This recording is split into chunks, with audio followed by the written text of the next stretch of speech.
नमस्कार मेरे प्यारे कृषि योद्धाओं, आप सभी का स्वागत है एग्रीकल्चर वाला के इस ऑनलाइन प्लेटफॉर्म पर। आज हम बात करने वाले हैं जल निकास के बारे में, ड्रेनेज के बारे में। जिस प्रकार जल के अभाव में पौधों की वृद्धि एवं विकास कम हो जाता है, ठीक उसी प्रकार आवश्यकता से अधिक जल पौधों की वृद्धि पर विपरीत प्रभाव डालता है। मृदा में फालतू जल होने से रंध्रावकाशों में हवा की जगह पानी बढ़ जाता है, जिससे हवा और जल का संतुलन नहीं रह पाता। अतः खेत से अतिरिक्त पानी को बाहर निकालना अति आवश्यक हो जाता है। सिंचाई और जल निकास दोनों विपरीत क्रियाएं हैं। सिंचाई से जल की आपूर्ति की जाती है, जबकि जल निकास से अतिरिक्त पानी बाहर निकाला जाता है।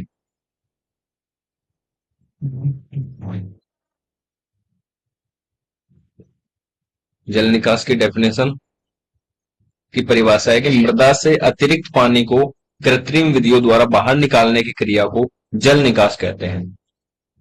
ये इसकी दूसरी डेफिनेशन ये भी हो सकती है कि मृदा की सतह अथवा अधो सतह से अनावश्यक जल को बाहर निकालना जल निकास कहलाता है। पौधों के जलमांग व वातन वायु संचार से अधिक जल की मात्रा को अतिरिक्त या अनावश्यक जल कहते हैं। जल निकास की आवश्यकता क्यों है?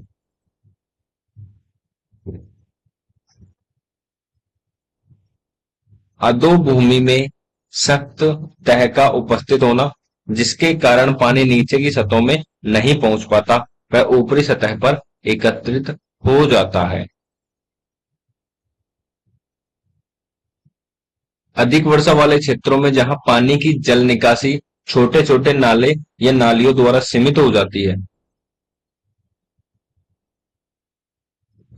चिकनी भूमियों जहां पर भूमि के द्वारा कम मात्रा में पानी अवशोषित किया जाता है और अधिक पानी की मात्रा ऊपरी सतह पर एकत्रित हो जाती है।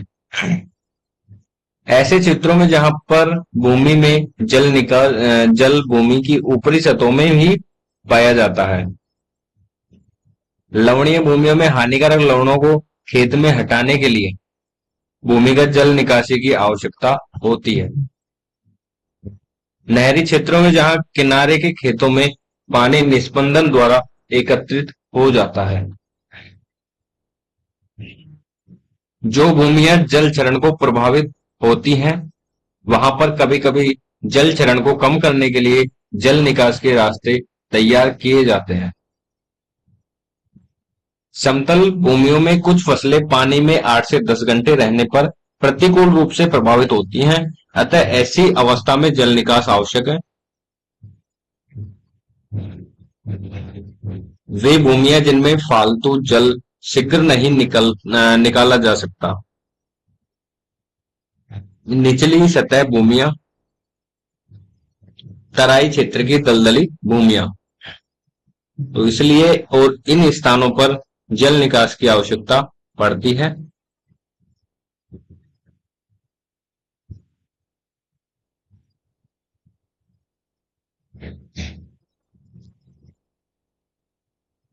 खेती में जल उपयोग, तो खेत में जल की आवक और खेत में जल की जावक। खेत में जल की आवक वर्षा से सभी खेतों में, और खेत में जल की जावक भूमि सतह से बहकर रन ऑफ लॉसेज।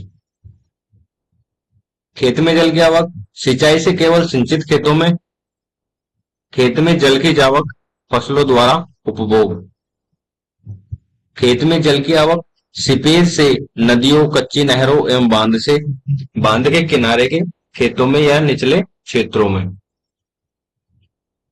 खेत में जल की जावक भूमि के नीचे जाकर नष्ट, वाष्पीकरण द्वारा नष्ट, खरपतवारों द्वारा नष्ट, स्रोत से खेत तक ले जाने में नष्ट, सिंचाई विधि में खामी के कारण नष्ट, और सिंचाई प्रवृत्ति में खामी के कारण नष्ट। सिंचाई विधि में खामी के कारण और सिंचाई प्रवृत्ति में खामी के कारण नष्ट।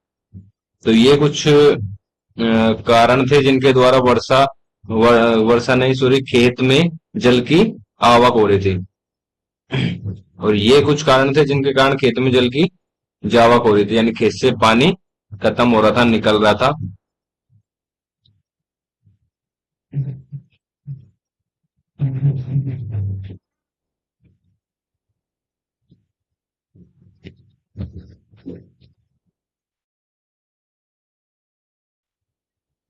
आगे देखते हैं जल निकास से लाभ।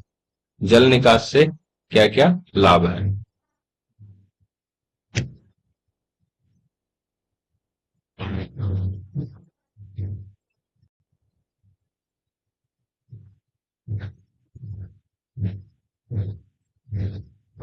जल निकास के लाभ हैं, भूमि का वायु संचार बढ़ता है। एक तो जल निकास के लाभ में क्या होता है कि भूमि का जो वायु संचार है वो बढ़ता है, उसके फलस्वरूप भूमि में ऑक्सीजन की मात्रा बढ़ जाती है, जिसके कारण भूमि में बीजों के अंकुरण, जड़ों द्वारा खाद्य तत्वों के अवशोषण, पौधे के जड़ व तने की वृद्धि, पौधों के रोग व सूखा आदि सहन करने की क्षमता में वृद्धि होती है। खेतों से जल निकास होने पर अगली फसल के लिए खेत की तैयारी व बुआई समय पर हो जाती है। हानिकारक लवण भूमि की सतह पर एकत्रित नहीं हो पाते हैं, अतः भूमि ऊसर नहीं हो पाती। जल निकास का उचित प्रबंधन होने से जल द्वारा मृदा कटाव में रुकावट पड़ जाती है। जलमग्न भूमियों में अगर जल निकास का उचित प्रबंधन न हो तो कार्बन डाइऑक्साइड की मात्रा बढ़ जाती है और यह कार्बन डाइऑक्साइड पानी के साथ मिलकर कार्बनिक अम्ल बनाती है, फलस्वरूप मृदा अम्लीय हो जाती है। अम्लीय भूमियों में एल्यूमीनियम व लोहे के लवणों की मात्रा आ जाती है, जो फसल की बढ़वार के लिए हानिकारक होते हैं। उचित जल निकास होने पर भूमियों में अणुजीवियों की क्रियाशीलता बढ़ती है, जो कि फसल वृद्धि के लिए अप्रोक्ष रूप से लाभदायक होती है। जल निकास की सुविधा होने पर पौधों के खाद्य तत्वों का भूमि में निक्षालन की क्रिया द्वारा बहुत कम ह्रास होता है। जल निकास होने पर भूमि का तापक्रम भी अधिक नहीं गिर पाता, जो फसलों की वृद्धि में सहायक होता है। भूमि दलदली होने से बच जाती है। भूमि में अतिरिक्त जल की हानियां क्या है। यदि मृदा में आवश्यकता से ज्यादा जल रहेगा तो उसकी क्या क्या हानि हो सकती है। पहला है मृदा से वायु संचार में बाधा आना, हानिकारक लवणों का इकट्ठा होना, मृदा के ताप का कम होना, लाभदायक जीवाणुओं की क्रियाशीलता पर विपरीत प्रभाव पड़ता है। जड़ों का पूर्ण विकास न होना, अर्थात जड़ें कम गहराई तक जाती हैं। भूमि का दलदल होना, मृदा अपर्दन होना, भू परिष्करण क्रियाओं में बाधा आना और बीमारियों व हानिकारक कीटों का प्रकोप। अब है जल संरक्षण की आवश्यकता। जल संरक्षण की आवश्यकता क्यों है। जल समेट प्रबंधन एक बहुआयामी कार्यक्रम है, जिसके अंतर्गत मृदा, जल, वनस्पति, मनुष्य व जानवरों का संवर्धन,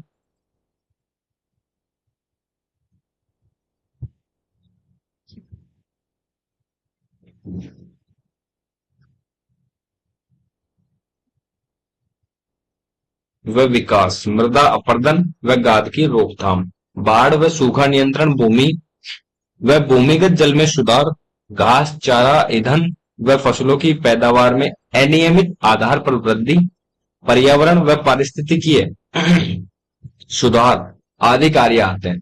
साथ ही प्राकृतिक संसाधनों के उपयोग पर आधारित कुटीर उद्योगों और धंधों का विकास का स्थानीय जनता की आर्थिक दशा में सुधार करना भी इसका उद्देश्य है। इन सभी कार्यों में स्थानीय निवासियों का सक्रिय सहयोग वांछनीय है। जल समेट प्रबंधन कार्यक्रम के निम्नलिखित एक या अधिक उद्देश्य हो सकते हैं, जैसे जलागम में त्वरित अत्यधिक व भूक्षरण से रोकथाम, विश्वसनीय एवं स्वच्छ जल की आपूर्ति, बाढ़ एवं सूखे का नियंत्रण, फसल चारा ईंधन आदि की लगातार आपूर्ति, विशेष समस्याओं जैसे भूस्खलन, खनिज क्षेत्र, नदी नाला कटाव आदि का नियंत्रण। जल संरक्षण। जल संरक्षण चाहे मृदा में हो या मृदा की सतह पर हो, आज के बदलते परिवेश में जल का संरक्षण करना अति आवश्यक हो जाता है। जल का अभाव कई कारणों से होता है, जैसे पौधों द्वारा वाष्पोत्सर्जन, वाष्पीकरण द्वारा पानी का अपवाह, वर्षा का अभाव, भूमि की जल सोखने एवं जल धारण क्षमता, वर्षा का वितरण, शैल की संरचना, तीव्र दोहन, जल स्रोतों का अनुपयुक्त रखरखाव आदि। जल संरक्षण की परिभाषा। भूमिगत अथवा भूमि की सतह पर जल भंडारों में जल की सुरक्षा करना ही जल संरक्षण कहलाता है, अथवा जल का सदुपयोग करना ही जल संरक्षण कहलाता है, अथवा जल नष्ट होने से बचाना एवं आवश्यकता के समय फसलों को उपलब्ध कराना ही जल संरक्षण कहलाता है। जल संग्रह। जल संग्रह और जल संरक्षण दोनों अलग अलग हैं। जल संग्रह, वाटर हार्वेस्टिंग। इसकी डेफिनेशन है, जल संग्रह की वह तकनीक है जिसमें बहते हुए वर्षा जल को भूमि में या खेत के पोखर में खेती के उपयोग के लिए इकट्ठा किया जाता है, वाटर हार्वेस्टिंग कहलाता है। अथवा महावट अथवा खरीफ ऋतु में प्राप्त वर्षा जल को बाह्य क्षेत्र से जल अपवाह में वृद्धि करके निचले स्थान पर निर्मित जलप्रद गड्ढे में एकत्रित कर लेना जल संग्रह कहलाता है।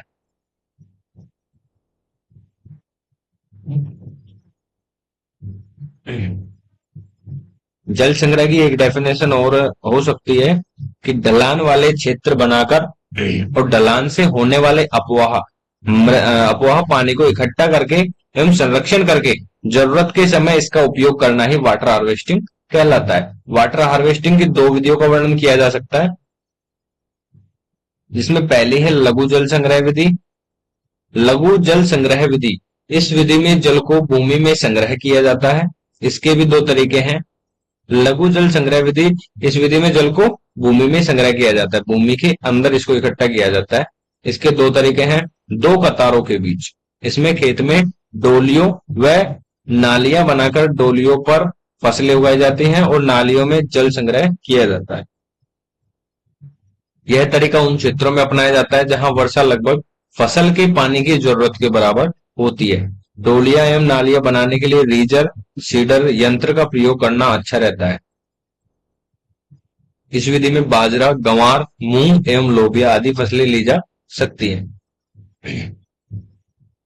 इसमें दूसरी विधि है दो प्लॉटों के बीच। इस तरीके में पूरे खेत में फसल न उगाकर खेत के कुछ भाग में ही फसल उगाई जाती है और शेष खेत में इस प्रकार ढलान दी जाती है कि वर्षा का पानी उस भाग से बहकर फसल वाले भाग में इकट्ठा हो जाए। यह विधि फसलों के पानी की जरूरत से कम वर्षा वाले क्षेत्रों में अपनाई जाती है। इस विधि द्वारा अनाज एवं दाल वाली फसलों के अलावा बेल वाली सब्जियों एवं बारहनी फलों की खेती की जा सकती है। जल संग्रह की दूसरी विधि है वृहद जल संग्रह। इस विधि में जल को पोखर में एकत्रित किया जाता है और उसे फसलों को सूखने से बचाने के लिए एवं पलेवा देने में उपयोग किया जाता है। शुष्क क्षेत्रों के लिए 10x10x2 मीटर के पोखर बनाए जाते हैं। ऐसे पानी से भरे पोखर से 1 एकड़ भूमि में 5 सेंटीमीटर की एक सिंचाई की जा सकती है। इस प्रकार संचित फसलें असिंचित फसलों से 2 से 3 गुना अधिक पैदावार देती है।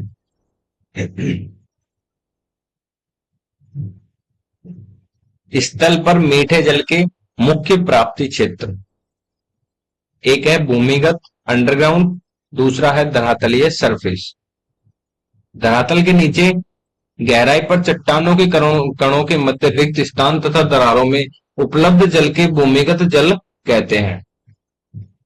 धरातल पर उपलब्ध कुल जल का केवल 0.6% भाग ही भूमिगत जल के रूप में संग्रहित है। वर्षा, नदियों, दलदलों, तालाबों, झीलों आदि के जल के रिसाव से भूमिगत जल भंडार बनता है। रिसाव की मात्रा धरातल के ढाल तथा चट्टानों की संरचना पर निर्भर करती है। समतल भूमि या धीमे ढाल तथा रंध्रयुक्त शैलों में जल रिसाव अधिक होता है।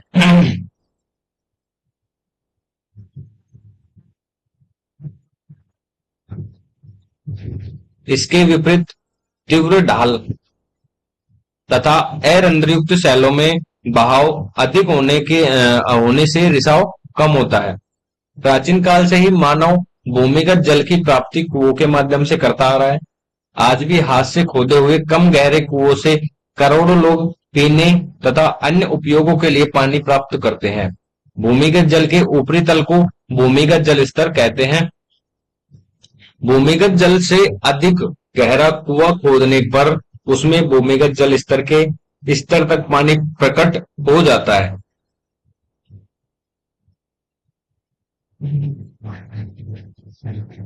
इन कम गहरे व हाथ से खोदे हुए साधारण कुओं द्वारा भूमिगत जल के ऊपरी भाग का ही दोहन हो पाता है।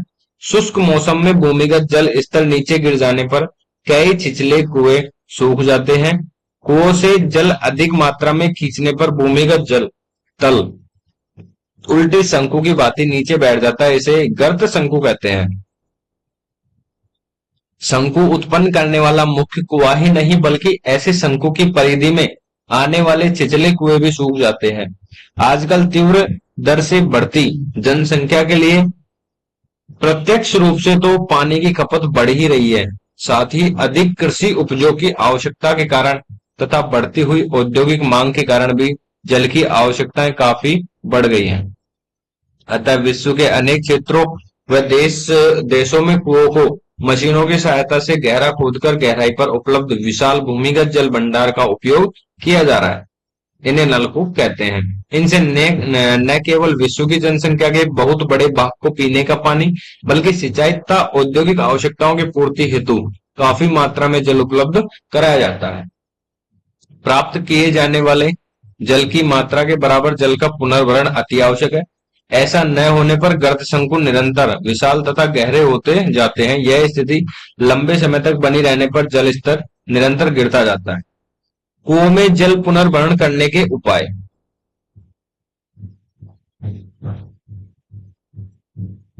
इसमें है पहला, जलीय प्रचुरता वाले क्षेत्रों व मौसम में जल एकत्रण की सुविधाएं जुटाकर अतिरिक्त जल को शुष्क क्षेत्रों तथा शुष्क मौसम में उपलब्ध कराना, जैसे एनीकट तथा बांध बनाकर। उदाहरण अजमेर जिले के चीताखेड़ा संग्रहण विकास क्षेत्र में एनीकट से कुओं का जल स्तर 2 फुट से 20 फुट तक बढ़ा है। पारंपरिक जल स्रोतों का उपयुक्त रखरखाव करना, कुओं व नलकूपों के मध्य उपयुक्त दूरी बनाए रखना ताकि वे पारस्परिक शंकु गर्त में नहीं आए।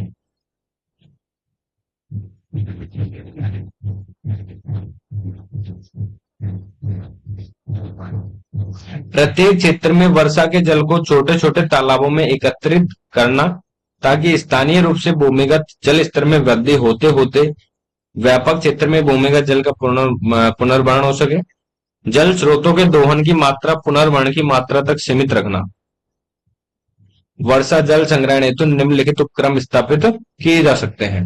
वर्षा के जल को संग्रहण करना व आगे भविष्य में उपयोग में लेना एक वर्षों पुरानी तकनीक है। ऊंचे ऊंचे किलों पर व रेगिस्तानों में टांकों में इसी जल को भविष्य के लिए संग्रहित किया जाता रहा है। वर्षा जल को भूजल में पहुंचाने की विधि बहुत ही सरल व इस उपक्रम को आसानी से कहीं भी बनाया जा सकता है। यह भी बिना किसी तोड़फोड़ के छत के पानी को एक ही पाइप में संग्रहित करके फिल्टर के माध्यम से घरों छतों में स्थित ट्यूबवेल या टैंक में डाला जाता है। अगर छत से पानी निकालने के 3-4 निकास हैं तो उन सबको जोड़कर एक पाइप में संग्रहित किया जाता है। फिर उसको फिल्टर से जोड़ा जाता है और फिल्टर के आगे पाइप लगाकर उसे ट्यूबवेल, हैंडपंप, कुओं से जोड़ा जा सकता है। एक गणना के अनुसार यदि 1000 वर्ग फुट की छत या धरातल पर 1 सेंटीमीटर वर्षा होती है तो लगभग 1000 लीटर पानी एकत्रित हो जाता है। अर्थात कहीं अगर 100 सेंटीमीटर अर्थात 40 इंच वर्षा होती है तो 1 लाख लीटर शुद्ध जल भूजल में जाएगा। इससे होने वाले लाभ, भूजल में शुद्ध जल जाएगा, भूजल की मात्रा निश्चित बढ़ेगी, भूजल की गुणवत्ता बढ़ेगी, गली मोहल्ले के नाले वर्षा में बंद नहीं होंगे व घरों में पानी भरने जैसी स्थिति नहीं होगी। भूजल स्तर बना रहने से ट्यूबवेल और हैंडपंप में बराबर शुद्ध जल आता रहेगा। जल संरक्षण की विभिन्न विधियां, मेथड्स ऑफ वाटर कंजर्वेशन। जल संरक्षण की विधियां हैं जिसमें है समतलीकरण एवं मेड़बंदी। ऊबड़ खाबड़ जमीन पर वर्षा जल का वितरण कहीं आवश्यकता से अधिक तो कहीं पर आवश्यकता से बहुत कम हो जाता है। खेत के समतलीकरण द्वारा वर्षा जल वितरण की इस असमानता को दूर किया जा सकता है। समतल सतह से जल का बहाव कम होने के कारण वर्षा जल भूमि में अधिक मात्रा में रिसता है, वह नमी गहराई तक बनी रहती है। खेत के चारों ओर मेड़ न होने से वर्षा जल अनियंत्रित रूप से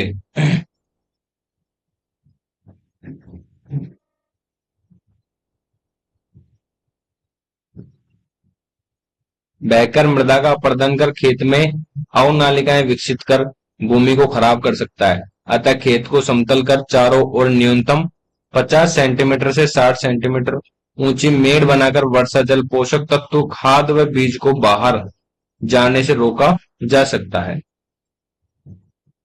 समोच्च बांध व वानस्पतिक अवरोध। अधिक ढलान के खेतों में समतलीकरण संभव नहीं होता है। वहां ढलान के अविलंब दिशा में मिट्टी के समोच्च अवरोध बनाकर वर्षा जल के बहाव व मृदा क्षरण को रोका जा सकता है। सामान्यतः दो समोच्च अवरोधों के मध्य 60 से 70 मीटर की दूरी रखी जाती है जो स्थानीय औसत वर्षा व ढलान पर निर्भर करती है। समोच्च अवरोध 0.75 से 1 मीटर ऊंचे व 1 से 1.5 मीटर चौड़े आधार के बनाए जा सकते हैं। इन अवरोधों को अधिक मजबूती प्रदान करने के लिए इन पर स्थानीय वनस्पति जैसे मुंजा सेवन आदि लगाया जा सकता है। समोच्च नाली। इस तकनीक के तहत अधिक ढलान वाले खेत या चारागाह में ढलान के अविलंब दिशा में समोच्च नाली बनाई जाती है। नाली से निकाली गई मिट्टी ढलान की तरफ मेड़ के रूप में डाल दी जाती है। वर्षा होने पर सतही बहाव इस नाली में एकत्रित हो जाता है जो पौधों को लगाने के लिए प्रारंभिक अवस्था में बहुत लाभदायक सिद्ध होता है। ढलान की तरफ बनाई गई मेड़ बहते पानी के मार्ग में अवरोध का कार्य करती है। सामान्यतः नाली 0.75 से 1 मीटर व 0.60 से 0.75 मीटर चौड़ी बनाई जा सकती है। दो नालियों के मध्य 60 से 90 मीटर का अंतराल पर्याप्त होता है। समोच्च नाली तकनीक विशेषतः ढलान वाले चारागाहों में वृक्ष व घास स्थापित करने में काफी सहायक होती है। खेत में जल धारण क्षमता बढ़ाना। वर्षा काल के दौरान बहाव के साथ तालाबों में चिकनी काली मिट्टी जमा हो जाती है। इस मिट्टी की जल धारण क्षमता बलुई मिट्टी की अपेक्षा ज्यादा होती है। गर्मियों में तालाबों के खाली होने के बाद इनकी काली मिट्टी को खेतों में बिछा देने से खेतों की बलुई मिट्टी की जल धारण क्षमता बढ़ाई जा सकती है।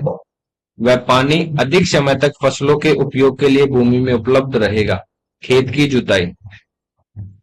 अच्छे जमाव पौधों की बढ़वार तथा अधिकतम उपज के लिए खेत की जुताई एक आवश्यक कृषि कार्य है। खरीफ में आवश्यकता से अधिक जुताई करने पर तेज हवाओं द्वारा मिट्टी एवं नमी ह्रास होता है। अतः जुताई करते समय यह ध्यान रखना चाहिए कि तैयारी एवं बुआई के बीच कम समय अंतराल हो। बुआई के लिए अच्छी तरह खेत तैयार करने के लिए स्वीप कल्टीवेटर द्वारा एक जुताई बरसात के समय तथा एक जुताई बुआई से पहले पर्याप्त होती है। जुताई हमेशा खेत के ढाल के अविलंब दिशा में करनी चाहिए। इससे मृदा क्षरण व जल के बहाव में कमी आती है। पंक्तिदार बुआई। पंक्तिदार बुआई भूमि एवं जल संरक्षण के दृष्टिकोण से मरु क्षेत्र में बहुत ही उपयोगी है। अनुसंधान के आधार पर यह ज्ञात हुआ है कि यदि तिल की 4 कतारों के साथ मोट की 6 कतारें को एकांतर क्रम में बोई जाएं तो अधिकतम लाभ मिल सकता है। सेवण घास के साथ खरीफ में दलहनी फसलों मूंग मोट गंवार के पट्टीदार सस्यन से वायु द्वारा मृदा क्षरण को रोकने के साथ साथ प्रति इकाई क्षेत्र से उपज भी अधिकतम प्राप्त होती है। सतही पलवार। शुष्क क्षेत्रों में उच्च तापमान के द्वारा तीव्र वाष्पीकरण होता है जिससे मृदा में व्याप्त नमी का तेजी से ह्रास होता है। वह पौधे नमी के अभाव में सूखने लगते हैं। अतः संचित नमी को बचाए रखने के लिए खेत से निकाले गए खरपतवार व अन्य घास फूस से सतह पर की गई पलवार मृदा के वातीय व जलीय क्षरण तथा मृदा नमी को बचाने में काफी सहायक होती है। सतही पलवार के रूप में उपलब्धता के आधार पर फसलों के अवशिष्ट अंश, पत्तियां, सूखी घासें, लकड़ी का बुरादा या पॉलीथिन की चादरें काम में ली जा सकती है। उचित फसलों का चुनाव व समय पर बुआई। मरुस्थलीय क्षेत्रों में फसलोत्पादन पूरी तरह से वर्षा पर निर्भर करता है। अतः इन क्षेत्रों में फसलों का चुनाव करते समय यह ध्यान रखना चाहिए कि फसलें ऐसी हों जो कम पानी व कम समय में तैयार हो जाएं तथा इनमें सूखा सहन करने की क्षमता हो। मरुस्थलीय स्थानों में ऊपरी सतह पर मृदा जल की कमी होने के कारण ऐसे क्षेत्रों में गहरे जड़ों वाली फसलें ज्यादा उपयुक्त रहती हैं। फसलों की बुआई सही समय पर करनी चाहिए। ऐसा करने से फसलों की बढ़वार के लिए अनुकूल अवधि मिल जाती है और फसल के पकने के समय सूखे का सामना नहीं करना पड़ता। रेतीली मिट्टियों के लिए बाजरी, मूंग, मोठ, गंवार आदि फसलें उपयुक्त रहती हैं। इन फसलों के किस्म विशेष का चुनाव भूमि व उपलब्ध जल आदि के आधार पर किया जा सकता है। पौध संख्या एवं रक्षण। शुष्क क्षेत्रों में पानी की कमी के कारण पौधों की संख्या सिंचित कृषि की तुलना में 10 से 15% कम रखी जाती है। यदि अधिक सूखे की स्थिति उत्पन्न हो रही है तो पौधों की संख्या को ज्यादा पानी उपलब्ध रहेगा। पौध संख्या कम करने से घटी हुई पौध संख्या को ज्यादा पानी उपलब्ध रहेगा। पौध संख्या कम होने से उत्पादन में हुई कमी को, कम पौधों को ज्यादा पानी उपलब्ध रहने से उत्पादन में हुई वृद्धि तथा पूरा किया जा सकता है। बुआई से पूर्व बीजोपचार किया जाना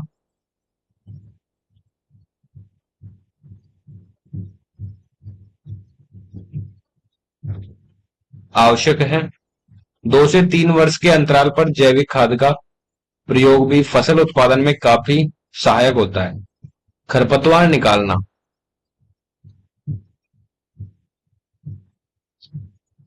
खरपतवार खेत में उपलब्ध जल व पोषक तत्वों को शीघ्रता से ग्रहण करते हैं। फलस्वरूप फसलों को आवश्यक पोषक तत्व व पानी पर्याप्त मात्रा में नहीं मिल पाते हैं।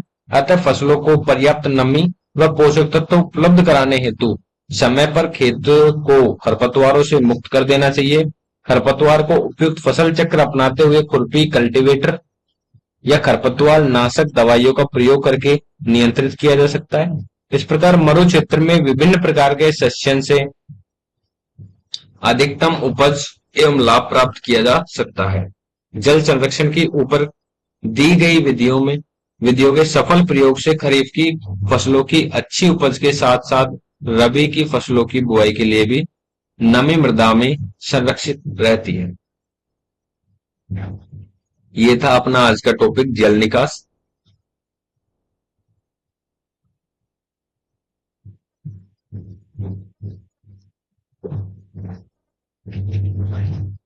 आगे एग्रीकल्चर के और जो भी टॉपिक्स हैं उन पर अपन चर्चा करते रहेंगे टाइम टाइम पर, एक के बाद एक चैप्टर के हिसाब से और टॉपिक वाइज अभी अपनी वीडियो आ रही हैं और एमसीक्यू वाली वीडियोस भी आ रही हैं और आती रहेंगी, पीपीटी वाली। आप सभी से एक अनुरोध है कि अपने जो भी साथ वाले हैं, अपने फ्रेंड्स हैं, उनके साथ वीडियो को जरूर शेयर करें ताकि उनको हेल्प मिल सके। और एग्रीकल्चर से नए नए मिलने वाले नए नए अपडेट, एग्रीकल्चर से रिलेटेड जो भी अपडेट है, चाहे वो जेट के बारे में हो या किसी अन्य कंपटीशन एग्जाम, एग्रीकल्चर सुपरवाइजर, एओ, डबल एओ, जो भी है, एएफओ, उनसे रिलेटेड भी जो भी नए नए अपडेट हैं उनके लिए भी आप चैनल को सब्सक्राइब जरूर करें और एक बार चैनल को विजिट जरूर करें। और आपको जिस टॉपिक पर वीडियो चाहिए उसके लिए आप कमेंट में बता सकते हैं। और वीडियो कैसे लगा, अगर वीडियो में कोई डाउट है, आपको कुछ क्वेरी है, तो उसको आप कमेंट में पूछ सकते हो। तो एंड तक बने रहने के लिए धन्यवाद। मिलते हैं नेक्स्ट वीडियो में। Thank you so much everyone.